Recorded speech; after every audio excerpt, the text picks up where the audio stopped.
ভারতে পালিয়ে থেকে বাংলাদেশে আইন শৃঙ্খলার অবনতি ঘটনার নির্দেশ দেওয়া আওয়ামী লীগ নেতাদের ফিরিয়ে দেওয়ার অনুরোধ জানানো হবে বলে জানিয়েছেন প্রধানমন্ত্রীর তথ্য সম্প্রচার উপদেষ্টা ডাক্তার জাহিদুর রহমান।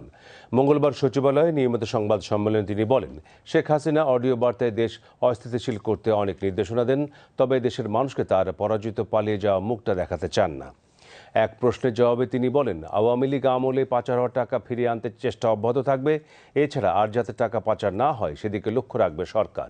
5 আগস্টের আগেই জুলাই জাদুঘর উন্মুক্ত করা হবে জানিয়ে উপদেষ্টা জানান, এর মাধ্যমে জুলাইয়ের ইতিহাস ঐতিহ্য সংরক্ষণ করতে জাতীয় চেতনাকে বাস্তবায়ন করবে সরকার। স্থানীয় সরকার বিষয়ে এক প্রশ্নের জবাবে উপদেষ্টা জাহিদুর রহমান জানান, চলতি বছরের অক্টোবরের মধ্যে স্থানীয় সরকার নির্বাচন শুরু হবে, যা শেষ হবে 10 থেকে 12 মাসের মধ্যে।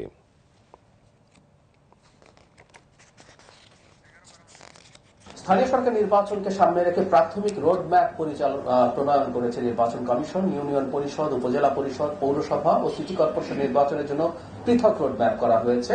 চলতি মাসের শেষের দিকে এগুলো চূড়ান্ত করে প্রকাশ করা হতে পারে। ইন্ডিয়াতে বসে তারা যে কাজটা করছেন, এটা মানে রাষ্ট্রীয় জায়গা থেকে আমরা এটা আগেও আমাদের সরকার থেকে কথা বলা হয়েছে, এটা বলা হবে, কারণ এদের অনেকেই মামলার আসামি আছেন, এদের অনেকের নামে ওয়ারেন্ট আছে, কারো কারো নামে সাজা হয়ে গেছে।